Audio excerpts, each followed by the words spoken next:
English Shorthand Senior Grade, January 94. Voice given by K.K. Jayabalan Madurai. Be ready. Comments. Mr. Speaker, sir, I thank you very much for having given me an opportunity to speak a few words on food policy. I wanted honorable members to take as much time as possible to discuss this most important matter. My colleague, the finance minister, gave a very good account of the situation yesterday and made clear the basic policy of the government. He spoke with authority since he has a great deal to do with the subject.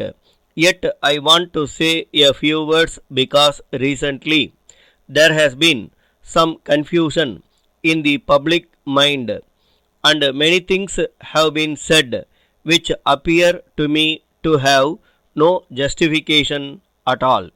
I wish to clear the confusion as far as possible. The Honorable Minister who asked me earlier in this session whether there would be a debate on food policy was probably under the impression that some big changes were under consideration. As a matter of fact, a change in policy was neither intended nor suggested.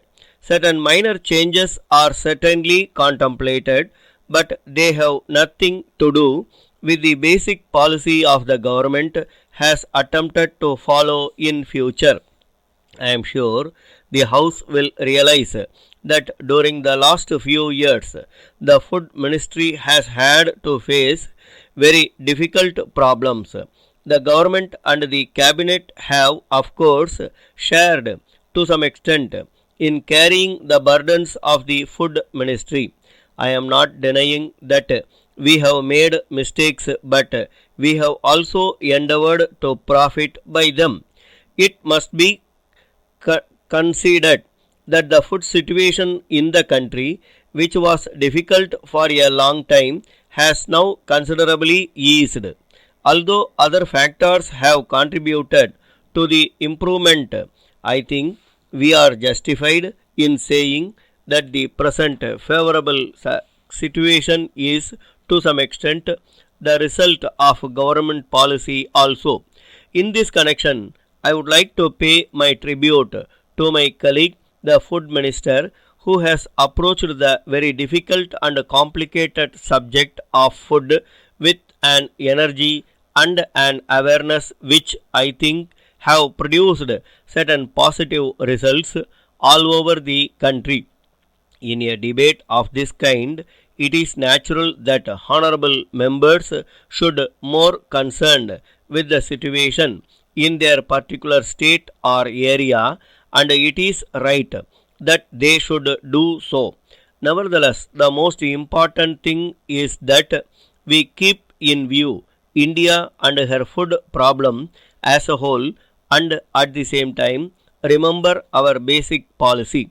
It is open to the House to discuss our basic policy, but insofar as the government is concerned, there has been no occasion of effect any change in it.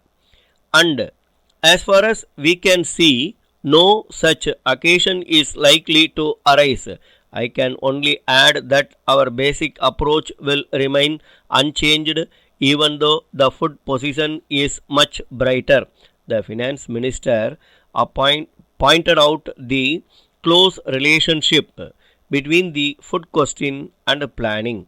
But in regard to the supply of food and other necessities of life, it is not enough merely to see that there is fair distribution or that people do not prosper at the cost of others. If we do this and no more, our economy will be static. We must also see that we get the best out of our development and planning programs. For instance, if there is a surplus of food in the country, we would naturally like the nation to be fed more adequately, but we must also think beyond the immediate wants and utilize our resources with foresight. With these few words, I conclude my speech. Letter from Messrs. George Brown and Company, Bombay, to Messrs. National Company Limited, Bangalore. Dear Sirs, we thank you very much for your letter dated 10th instant, giving details of the land which you propose to sell to our company. As you are aware, we are the leading company in this part of the country engaged in the manufacture of latest designs of household furniture. We have got several branches all over the country and in some of the foreign countries also. We intend to expand our business activities in India and in other countries.